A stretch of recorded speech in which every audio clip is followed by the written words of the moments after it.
আসসালামু আলাইকুম প্রিয় শিক্ষার্থী বন্ধুরা, আশা করছি সকলে ভালো আছেন। আজকে আপনাদের আমাদের ইংরেজি গ্রামারের ভয়েসের ক্লাসে সবাইকে স্বাগতম। অনেকে ভয়েস পারে না, তো অনেকেই বলে থাকে যে ভয়েসের ক্লাস দিন। তো আজকে আমরা ভয়েসের ক্লাস নিয়ে চলে এসেছি। ভয়েস ভয়েস মানে কি? ভয়েস মানে হচ্ছে বাচ্য। আমরা বাংলাতে বাচ্য পড়েছি না, তো সেটাই আজকে আমরা শিখব। তো শুরু করার আগে একটা অনুরোধ, ভিডিওটি আমাদের চ্যানেলটি যারা সাবস্ক্রাইব করেনি তারা অবশ্যই আমাদের চ্যানেলটি সাবস্ক্রাইব করে পাশের বেল আইকনটি বাজিয়ে দেবেন আশা করছি। তো চলুন শুরু করি। ভার্বের যে রূপে বোঝা যায়, ভার্বকে কী করা হয়? যে রূপে বোঝা যায় সাবজেক্ট কাজটি করেছে নাকি কাজটি করেনি, সাবজেক্টের উপর ঘটেছে, তাকে ভয়েস বলে। হয়তো মাথার উপর দিয়ে গেল, এটা আসলে কী বললাম, তাই না? মানে ভার্বের রূপে বোঝা যায় সাবজেক্ট কাজটি করেছে নাকি করেনি, সাবজেক্টের উপর ঘটেছে। অবশ্যই সাবজেক্টের উপর কি একটা কাজ ঘটবে, কীরকম? আর এরকম যদি বোঝায় তাহলে হচ্ছে আপনার সেটা ভয়েস। এখন ভয়েস কত প্রকার? দুই প্রকার, active voice, passive voice. Active ভয়েসটা কি? অ্যাক্টিভ ভয়েসটা হচ্ছে সাবজেক্ট নিজে কাজ করবে, আর প্যাসিভ ভয়েস সাবজেক্ট এর উপর কাজ করা হয়। কীরকম? আমি যদি বলি আমি খাই, আমি ভাত খাই, অ্যাক্টিভ ভয়েস মানে কি? আমি নিজেই করতেছি। আমি কি সাবজেক্ট না? আমি নিজে কাজটি করি। কিন্তু আমি যদি বলি আমার ধারা খাওয়া হয়, একই তো কথা, কিন্তু এটা কি সাবজেক্টের উপর কাজ করানো হচ্ছে, এটা হচ্ছে প্যাসিভ। এটা বাংলায় বললাম। আমরা একটু উদাহরণে যাই। যেমন বলা হয়েছে অ্যাক্টিভ ভয়েসে, এক্সাম্পল হিসেবে রাহিম রাইটস এ লেটার। রাহিম একটি কি চিঠি লেখে।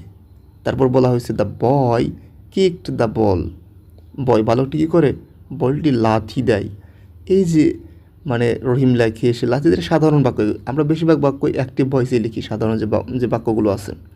প্যাসিভ ভয়েসে কীরকম? এই লাইনটা কি যদি বলি যে a letter is written by Rahim, একটা চিঠি লেখা হয় কার দ্বারা? রাহিমের দ্বারা। ওই একই কথা একটু ঘুরিয়ে পেঁচিয়ে। The ball was kicked by the boy, বলটিকে লাথি মারা হয় বালকটি দ্বারা। তার মানে কি একই জিনিস একটু ভিন্ন রূপে উপস্থাপন করা হবে। এরপর আমরা যদি দেখি ভয়েস চেঞ্জ করার নিয়ম, আমরা যদি এখানে বাক্য দেখলাম, এই যে এর আগে দুইটা বাক্য, সেখানে কী কী মানে পরিবর্তন দেখলাম আমরা, তাই না? অ্যাক্টিভ থেকে প্যাসিভ করতে গেলে কী কী পরিবর্তন করতে হয় সেটা আমরা আজকে এখন দেখব। এক নম্বর হচ্ছে অবজেক্টকে সাবজেক্ট বানাতে হবে। অবজেক্টকে সাবজেক্ট বানাতে হবে, ভালো করে মনে রাখবেন। এরপর ধাপ 2 যদি বলি মূল ভার্বের থার্ড ফর্ম, অবশ্যই অবশ্যই অবশ্যই প্যাসিভ ভয়েসের ক্ষেত্রে ভার্বের 3 ফর্ম হবে। ভার্বের 3 ফর্ম হবে, মানে পাস্ট পার্টিসিপল ফর্ম ব্যবহৃত হবে। এটা সবসময় কিন্তু মনে রাখতে হবে। এরপর ধাপ 3 টেন্স অনুযায়ী হেল্পিং ভার্ব বসাতে হবে। তো টেন্স অনুযায়ী হেল্পিং ভার্ব কিন্তু 12টা টেন্সেই কিন্তু আলাদা। যেমন হচ্ছে আপনার প্রেজেন্ট ইনডিফিনিটে সাধারণত কোনো হেল্পিং ভার্ব নেই, কিন্তু হচ্ছে আপনার ইন্টারোগেটিভ এবং নেগেটিভে কিন্তু ডো ডাজ হয়। আবার কন্টিনিউয়াসে অ্যামিজার, পারফেক্টে হচ্ছে আপনার হ্যাভ হ্যাজ, এরকমভাবে অন্যান্য টেন্সে উইল আছে, শ্যাল আছে, হ্যাভ হ্যাজ হ্যাড, তারপরে হচ্ছে ওয়াজ ওয়ার, এগুলো তো আছে। এগুলো আপনি কি পড়ে নেবেন ভালো করে। যারা টেন্সের ক্লাসটি আমাদের দেখেননি, 12টা টেন্সের ক্লাসই একদম বিস্তারিতভাবে সুন্দর করে আমরা আলোচনা করেছি, দেখে নেবেন। দেখলে এই বাচ্চাগুলো পারবেন। টেন্স ব্যতীত এগুলো পারবেন না। আপনি ন্যারেশন করবেন, টেন্স লাগবে। আপনি ভয়েস করবেন, টেন্স লাগবে। মানে টেন্স ব্যতীত কিন্তু এগুলো পারবেন না, আমি আগেই বলে রাখছি। এই জন্য টেন্সের ক্লাসটি দেখে আসুন, টেন্স শিখে আসুন। এরপর ধাপ 4-এ যদি বলি মূল সাবজেক্টের আগে বাই বসবে। প্যাসিভ সেন্টেন্স করতে গেলে কী লাগবে? বেশিরভাগ ক্ষেত্রেই বাই হয়। 2-1টা ক্ষেত্রে টু, উইথ এগুলো হয়, সেটা আলাদা, কিন্তু বেশিরভাগ ক্ষেত্রেই বাই হয়। মানে কারো ধারা তো করানো বোঝানো হয়, সেই জন্যে বাই বেশিরভাগ ব্যবহৃত হয়। এবার আসুন আমরা কিছু টেন্সের স্ট্রাকচার দেখি। প্রেজেন্ট ইনডিফিনিটের স্ট্রাকচার কী? প্রেজেন্ট ইনডিফিনিটের স্ট্রাকচার অ্যাক্টিভ ভয়েস যেটা আছে, সাধারণ যে স্ট্রাকচার সেটাই অ্যাক্টিভ, কিন্তু আমি আগেই বলেছি সাধারণ যে আমরা বাক্য বলি এটাই হচ্ছে অ্যাক্টিভ সেন্টেন্স। তো subject plus verb plus object plus extension, এই হচ্ছে কথা। আর প্যাসিভের ক্ষেত্রে কী হবে? এটা অবজেক্ট, মানে অবজেক্টটা কিন্তু আগে আসবে, এটা সাবজেক্টের ক্ষেত্রে আগে আসবে, প্লাস অ্যামিজার প্লাস ভার্বের 3। মানে এখানে তাহলে কী হবে? আপনার ওই অবজেক্ট আর কি সাবজেক্টের জায়গায় আসবে, ব্যাস এইটুকুই। আর অ্যামিজার প্লাস ভার্বের 3। এক্সাম্পল দেখি আমরা। He plays football, say football খেলে। কি প্রেজেন্ট ইনডিফিনিট টেন্স না? এস আছে অবশ্যই। এখানে সে ফুটবল খেলে, আবার এখানে প্যাসিভ ক্ষেত্রে যখন আমরা করেছি প্যাসিভ সেন্টেন্সে তখন কিন্তু বলা হয়েছে football is played by him, football তার দ্বারা খেলানো হয়। তাহলে অবজেক্টটা প্রথমে সাবজেক্টে আসবে, আমরা রুল অনুযায়ী যদি দেখি ফুটবলটা সামনে আসলো। প্রেজেন্ট ইনফিনিট অবশ্যই থার্ড পারসন সিঙ্গুলার ক্ষেত্রে কী হয়, ইজ হয়। ফুটবল ইজ, প্লে আছে তাহলে কী হবে প্লেইড, ভার্বের কিন্তু 3 ফর্ম, আমি বারবার করে বলেছি মূল ভার্বটা কিন্তু কী হবে ভার্বের 3 ফর্ম হবেই। তো প্লেইড, এরপর কার দ্বারা খেলানো হয়, তার দ্বারা, তাহলে কি বাই, আর এখানে কিন্তু বাই হয়। আমি একটু আগে কিন্তু আমি 4টা যে রুল, 4টা জিনিস যে পরিবর্তন হয় সেখানে কিন্তু দেখিয়েছি বাই। হি, এটা কী হবে অবজেক্ট ফর্ম হবে হিম। তো এরপর যদি প্রেজেন্ট কন্টিনিউয়াসের ক্ষেত্রে দেখি, আপনার প্রেজেন্ট কন্টিনিউয়াসের যে সাধারণ যে স্ট্রাকচার অ্যাক্টিভ ভয়েসে সেটা তো আমি লিখিনি, কারণ হচ্ছে subject plus am is are plus verb plus object, মানে ভার্বের সাথে ING plus object plus extension, এই তো হচ্ছে কথা। কিন্তু প্যাসিভে কী হবে, অ্যামিজার তো হবেই, তার সাথে বিং হবে, কী হবে বিং প্লাস ভার্বের 3, ভার্বের 3 ফর্ম তো হবেই প্যাসিভে, আমি বলছি অ্যামিজারের পর শুধু বিং হবে, ব্যাস এইটুকু হচ্ছে পার্থক্য আপনার এখানে। আর অবজেক্টটা তো সাবজেক্টের ক্ষেত্রে আসবে সেটাও তো বলেছি। এরপর যদি আমরা দেখি example, she is reading a বুক, সে একটি বই পড়তেছে, সে একটি বই পড়তেছে, সে যে একটা বই পড়ছে বা পড়তেছে, তাহলে এটা যদি আমি বলি অবজেক্টটা কি, অবজেক্টটা হচ্ছে এ বুক, এ বুক, এ বই পড়ে, তাহলে অবজেক্টটা সামনে আসবে এ বুক আসলো, তারপরে ইজ তো হবেই কারণ থার্ড পারসন সিঙ্গুলার। তারপরে এখানে কি হবে, যেহেতু কন্টিনিউয়াস টেন্স আমার অ্যাক্টিভ সেন্টেন্সটাই, এখানে বিং হবে, এ book is being.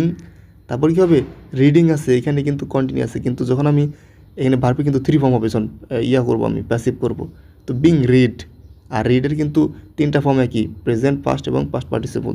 Read by she আছে, তাহলে কী হবে হার এটার।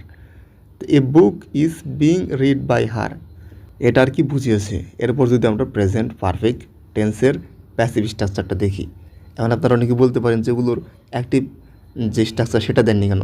অ্যাক্টিভ তো সাধারণ যে আমরা টেন্স শিখেছি সাধারণ বাক্য বলি সেগুলোই, মানে এখানে হ্যাভ হ্যাজ তো হবেই, প্যাসিভের ক্ষেত্রে দেখতে পাচ্ছেন হ্যাভ হ্যাজ আছে, হ্যাভ হ্যাজ প্লাস ভার্বের 3 কিন্তু আমাদের অ্যাক্টিভ সেন্টেন্সে, কিন্তু এখানে হ্যাভ হ্যাজের পর কী হবে, শুধুমাত্র বিন হবে, কী হবে বিন হবে, তাহলে have has plus been plus ভার্বের 3। আর আমরা জানি এমনিতেও প্রেজেন্ট পারফেক্টের ক্ষেত্রেও অ্যাক্টিভ যে সেন্টেন্স আছে সেইখানেও ভার্বের 3 হয়, আর প্যাসিভের ক্ষেত্রে তো সব ক্ষেত্রেই ভার্বের যে মেন যে ভার্ব সেখানে ভার্বের 3 ফর্ম হবে। উদাহরণ দেখি আমরা, they have completed the work, তারা মানে সম্পূর্ণ করেছে, কি করেছে দ্য ওয়ার্ক কাজটি, তাহলে কি দ্য ওয়ার্ক হচ্ছে অবজেক্ট, দ্য ওয়ার্ক সামনে আসবে, হ্যাজ হবে, তারপর কি হবে অবশ্যই বিন হবে, কিন্তু প্যাসিভ করতে গেলে the work has been completed, completed হবে কারণ হচ্ছে ভার্বের 3 ফর্ম বাই দেম, তাদের দ্বারা, কাজটি সম্পূর্ণ করা হয় তাদের দ্বারা। আর আমি যখন অ্যাক্টিভে বলেছি তারা কাজটি সম্পূর্ণ করে, একই কথা, একটু ঘুরিয়ে পেয়েছি এক কথায় আমি যদি বলি আর কি। তারপর যদি বলি পাস্ট ইনডিফিনিটের ক্ষেত্রে স্ট্রাকচার, আপনাদের মেন যেগুলো গুরুত্বপূর্ণ সেগুলি আমি দিয়েছি, এর বাইরে অন্য কিছু দেইনি আমি। পাস্ট ইনডিফিনিটের ক্ষেত্রে যদি আমি বলি প্যাসিভের স্ট্রাকচার, সেটা হচ্ছে ওয়াজ বা ওয়ার প্লাস ভার্বের 3, ওয়াজ বা ওয়ার হবে। আর অ্যাক্টিভের সেন্টেন্সের ক্ষেত্রে আপনারা জানেন এটা কিন্তু শুধু সাবজেক্ট প্লাস ভার্বের 2 ফর্ম হয়, তাই না। তো এক্সাম্পল হিসেবে যদি আমরা দেখি, রাহিম রুট এ লেটার, রাহিম একটি চিঠি লিখেছিল, তো এ লেটার অবজেক্ট সামনে আসবে, ওয়াজ হবে কারণ থার্ড পারসন সিঙ্গুলার, তারপরে রাইট রোট রাইটেন থার্ড ফর্ম হবে, বাই হবে, রাহিমটা লাস্টে যাবে। আর রাহিম কোনো মানুষের নাম থাকলে সেটা কিন্তু অবজেক্টে গিয়ে কিন্তু কোনো পরিবর্তন হয় না, এটা কিন্তু মাথায় রাখতে হবে, সেজন্য রাহিম আছে রাহিমই থাকবে। এরপর আসেন আমরা 5 নম্বর যে মানে রুল আছে বা নোট আছে সেটা আমরা দেখে নিই। 5 নম্বরে বলা হয়েছে পাস্ট কন্টিনিউয়াস টেন্সের ক্ষেত্রে প্যাসিভের স্ট্রাকচার, সেটাতে কী হবে was were plus being plus ভার্বের 3। আমরা কিন্তু জানি ওয়াজ ওয়ার প্লাস ভার্বের সাথে আইএনজি যোগ হয় অ্যাক্টিভ সেন্টেন্সে, আর এখানে কী হবে আপনার, এখানে আপনার হবে ওয়াজ ওয়ার প্লাস বিং, শুধু হবে বিং। এর আগেও কিন্তু আমরা দেখেছি প্রেজেন্ট যে কন্টিনিউয়াস, অর্থাৎ কন্টিনিউয়াস নাম থাকলে আপনার বিং হবে, আর পারফেক্ট থাকলে বিন, BEEN বিন, এটা ভালো করে মনে রাখবেন, প্লাস ভার্বের 3। এক্সাম্পল হিসেবে যদি দেখি, he was watching TV, he was watching TV, সে টিভি দেখতেছিল, তো টিভিটা কি অবজেক্ট সামনে আসবে, আসলো, তারপর কী হবে ওয়াজ আছে কারণ থার্ড পারসন সিঙ্গুলার ওয়াজ, এরপর কী হবে অবশ্যই বিইং হবে, টিভি ওয়াজ বিইং ওয়াচিং, এটা কী হবে ওয়াস্ট, এটা হচ্ছে ভার্বের 3 ফর্ম, ইডি যুক্ত হবে, ওয়াস্ট বাই হি থাকলে কী হবে? হিম হবে। TV was being watched by him. এই হচ্ছে কথা। আর আমি কিন্তু যেহেতু আমি ভিডিও শুরুতেই বলেছি শর্ট টেকনিক বা শর্টভাবে আমরা কীভাবে শিখতে পারি ভয়েস, সেই জন্য কিন্তু যত শর্টকাটে শেখানো যায় এবং যেগুলো গুরুত্বপূর্ণ আছে সেগুলো দিয়েছি। এর বাইরে সাধারণত আপনার অন্যান্য স্ট্রাকচার দিয়ে বা অন্যান্য টেন্স দিয়ে থাকে না। গুরুত্বপূর্ণ যেগুলো টেন্স, যেগুলো আসে পরীক্ষায় সেগুলি আমি দিয়েছি। অযথা মানে কোনো যেগুলো অগুরুত্বপূর্ণ সেগুলো আমি দেইনি, কারণ টেন্স তো মোট 12টি টেন্স থেকে আসে না আপনার। যেগুলো দিয়েছি এখান থেকে ইনশাল্লাহ আসবে প্রশ্ন। 6 নম্বর যদি দেখি আমরা ফিউচার ইনডিফিনিট টেন্সের ক্ষেত্রে প্যাসিভ স্ট্রাকচার কি? শ্যাল বি বা উইল বি, সাধারণত উইল বি বিষয়ক ব্যবহার করে, সেজন্য উইল বি দিয়েছি। উইল বি প্লাস ভার্বের 3 ফর্ম। এক্সাম্পল হিসেবে আমরা যদি দেখি she will do the work, সে কাজটি কি করবে, সে কাজটি করবে। সে যে কাজটি করবে তাহলে এটা অবশ্যই ফিউচার, সামনে ভবিষ্যতে করবে। এটা কি করব? The work will be done by হার।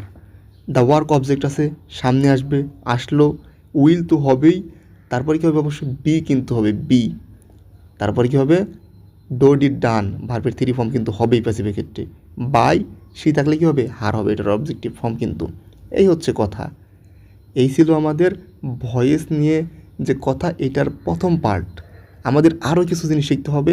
আমরা এর পরবর্তীতে যে পার্ট আছে সেইখানে আমরা ভয়েস নিয়ে বিস্তারিত আরও আলোচনা করব। আশা করছি আপনারা সেই ভিডিওটিও দেখবেন। সেই ভিডিওটি দেখার জন্য আপনাদের অনুরোধ রইল, কারণ সম্পূর্ণ ভিডিও যদি না দেখেন তাহলে কিন্তু বুঝতে পারবেন না।